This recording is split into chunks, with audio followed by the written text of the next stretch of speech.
రైతులు ప్రియ సహోదరి సహోదరులారా, మరి ఈ సమయంలో ఒక విషయాన్ని మీకు తెలియపరచాలని కోరుకుంటున్నాను. మేము ఒక కందుకూరు దగ్గర ఒక ప్రాంతంలోకి వచ్చాం.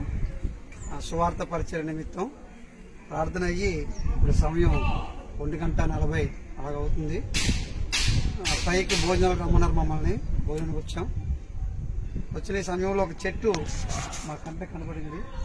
చూడండి, చెట్టు పైనుంచి కింద వరకు అలాగా చెట్టు మీరు చూస్తే ఆ కొమ్మలు అన్ని ఎండిపోయి ఎలా ఉన్నాయో అలాగే కింద వరకు ఆ ముద్దు వరకు చూడండి. ముద్దు వరకు ఇక్కడ దాకా ఎంత లావుగా ఉందో చెట్టు, ఎంత లావుగా ఉండి దాని యొక్క కొమ్మలన్నీ ఎంత ఎండిపోయినాయో చూడండి. నేను మా పిల్లల్ని అడిగాను, ఎందుకు ఎండిపోయింది చెట్టు అని అడిగాను.